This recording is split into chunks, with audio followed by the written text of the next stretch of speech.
What's up, guys? Raziel here, and this video was actually kind of spawned from a comment I got in an older video that I did called World of Warcraft Shadowlands is Blizzard's Last Chance.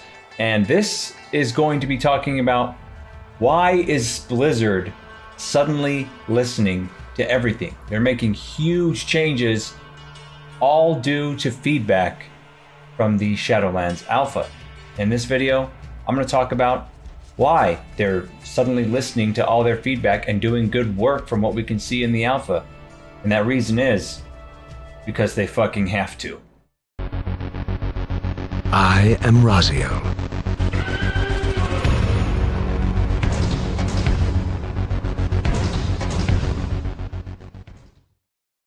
All right, guys, as you can see, we have something up on the screen here that we need to talk about. This is going to be in context of a comment that I got. It was kind of what spawned the idea for this video, because I don't feel my video, Shadowlands is Blizzard's Last Chance. The link to that video is in the description down below.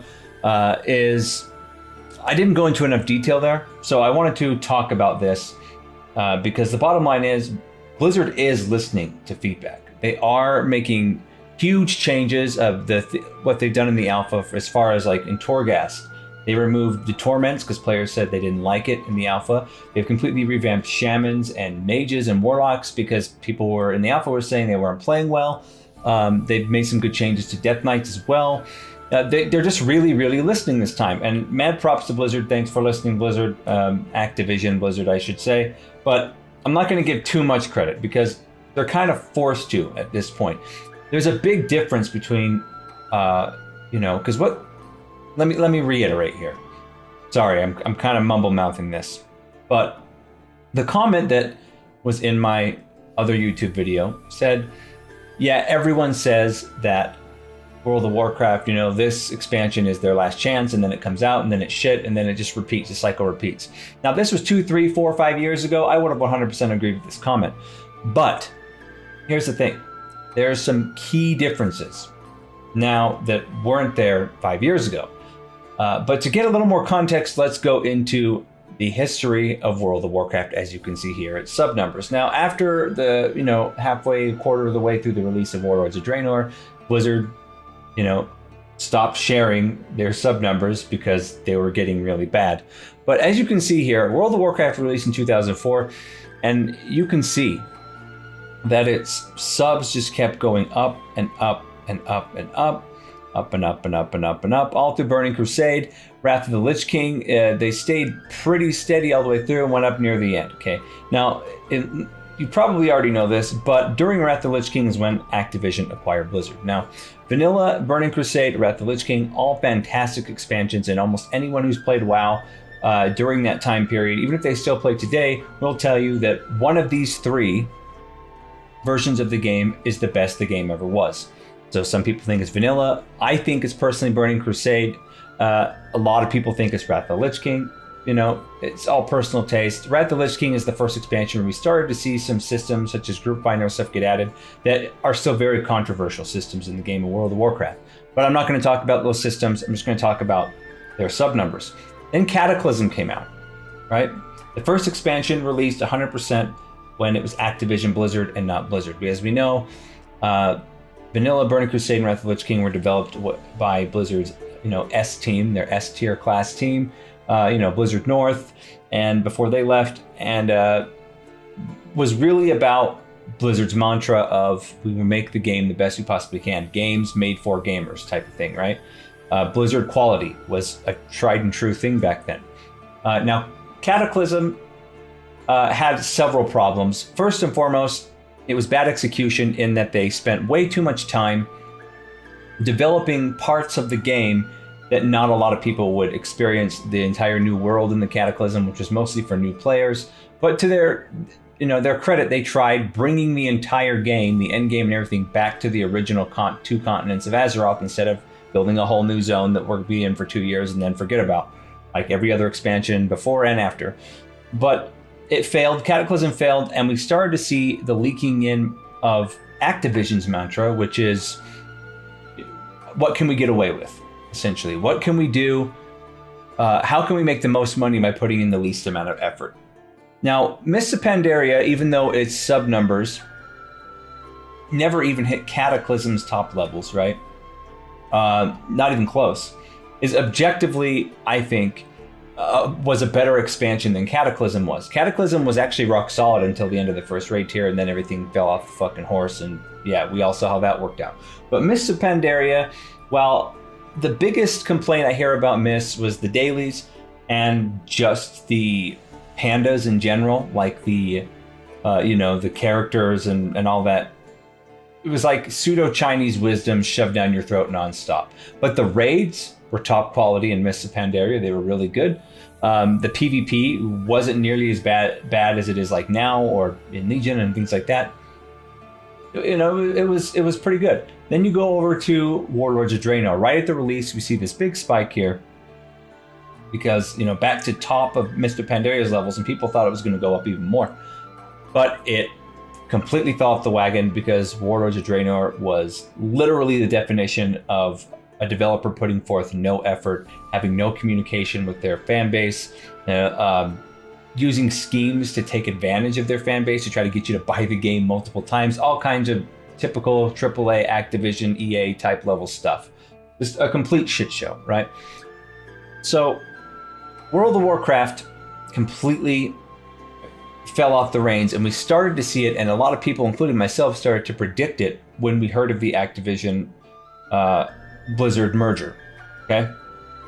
Now, Cataclysm's all its mistakes weren't necessarily because of Activision's infiltration yet. We didn't really start to see that hardcore until the beginning of Warlords of Draenor. But after Warlords of Draenor, we got World of Warcraft Legion. And even though that's the expansion I quit the game for 2.5 years in because of burnout. Now, the biggest parts of burnout was the RNG in the legendaries, the RNG and all the gear, and of course, playing a fucking slot machine nonstop is what it felt like. And on top of being a raid leader to, where half my raid was retards, it really burned me out really quickly and I was done. But here are the key differences, right? Because we see now Shadowlands is going to come out because BFA again was another disaster. But we know BFA is nowhere near as bad. And I can say this now, having played all of BFA's content, it's nowhere near as bad as Warlords of Draenor. There are still some things in BFA that are enjoyable to do. I still enjoy Mythic Plus. The raids are still, as always, throughout all of WoW's history, except for WoD, the raids are fantastic.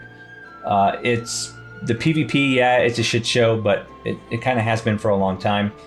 And again, that's something else they're addressing in Shadowlands. So people are asking, why now? What makes Shadowlands coming out going to be better than BFA? Because people were hyped for BFA, turned out to be a shit show. People were hyped for Warlords of Draenor, turned out to be the biggest disaster in World of Warcraft's history. So what makes this time any different? Well, I'll tell you. Activision Blizzard, right? They're all about making money. What game company isn't? But to Activision Blizzard, the shareholders and their money is by far the most important. Activision Blizzard has lost a lot of money in the last 2 to 3 years because of their failed projects. Activision's lost the Destiny IP, which was a huge moneymaker for them. Call of Duty is still a big moneymaker, but it's losing popularity quite drastically. They're giving away free weekends and shit to get people into the game, or try to anyway.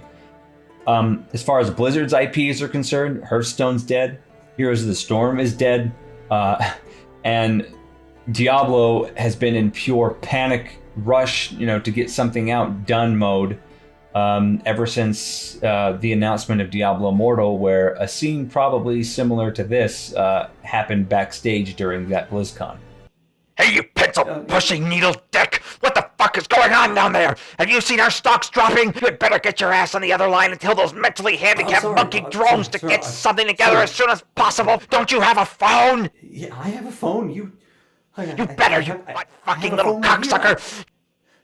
Right away, sir. Get something together as soon as possible for this franchise before I grind your ass into a fine powder and smoke it in my $10,000 crack pipe! Do you understand me, you insignificant peon? Fix this shit! Shit. Fuck. Blizzard Entertainment, Hey. this is... What the fuck were you guys thinking with this Diablo Immortal shit? Sir, what do you mean? Now, you hear me? Your ass is on the line. I want your entire team assembled by tomorrow morning, and I want development on Diablo 4 to happen right now. You understand me? Boy, that's impossible. I don't give a shit. Just copy paste Diablo 2, okay? Just do it. Like Gothic? Yeah, You mean Gothic like- and all that shit. Just do it, or you're fucking fired. All right, You I'm understand sorry, me? sir. Bitch. Fucking idiot. You got good news, Dick Oh, Breath? sir, yeah, I told them. And? Yeah, they're on it, sir. They're Good, they better yeah, be. they're gonna get Good, it. well, now's as good a time as any to let you know that with these stock drops, we're gonna have to let like 800 people go. And you're one of them, so go fuck yourself. Anyway, the bottom line is Blizzard is listening right now, and they're doing exceptional work as far as I can see. I'm not in the alpha, but as far as I can see, doing what players want for Shadowlands, which means Shadowlands could be quite good because they literally have no other options. If Shadowlands fails, they're fucked. They're completely fucked. Because if Shadowlands fails, the only way WoW is going to make any kind of real profit anymore is off of WoW Classic subs, which, by the way, the WoW Classic servers are totally, completely overrun by bots. Burning Crusade Classic, and eventually Wrath the Lich King Classic, but they won't go anywhere past that. You know they won't, because Classic is considered vanilla through Wrath the Lich King, because at the beginning of Cataclysm is when they switched to the talent system that we have today. And outside of like Candy Crush and shit, Activision is losing it. They've lost a lot of interest in their Call of Duty franchise. I mean, it'll never completely die because 12-year-olds exist, but yeah, this is the be-all end-all for them. They have to listen because they have no other path to take. And good. That means people have been speaking with their wallets, right? If people just kept buying shit regardless, we just still have them not listening, releasing alphas late, releasing systems late, and just getting another shitty expansion pack. But I want to know your guys' opinion, now that I've explained this a little further. Is this truth bomb I've been dropping on you today, do you agree? Do you think that this is why Blizzard is suddenly listening? I don't think they've just suddenly, turned over a new leaf and found a conscience. I don't think that happens in companies like Activision. The big names that actually gave a shit about the game, such as, what's his name? Mike Morheim and Chris Metzen, those guys are long gone. So then it begs another question. If Shadowlands is fantastic, is great, right? We all know it's not going to ever hit Wrath of the Lich King, World of Warcraft top tier numbers ever again. The game will never reach that again. But let's say they get back up to mid-Cata levels, right? Or top Mists of Pandaria levels. If that happens, what are the chances, and they get a bunch of that profit back, what are the chances that the expansion after Shadowlands turns out to be a complete piece of shit because they go back to resting on their laurels? Anyway, comments down below, guys. I really appreciate you coming by and supporting the channel. I'm not going to tell you to sub and do all that shit, because you will if you want to, you won't if you don't, and I don't give a shit either way. But the support I do get, I highly appreciate. My Twitch channel link is on the screen now. I stream at least once, sometimes twice a week, and you can always find out here on my YouTube. I announce it, and in my Discord when I'm going live. But anyway, guys, this has been Raziel, and as always, my friends, keep it real.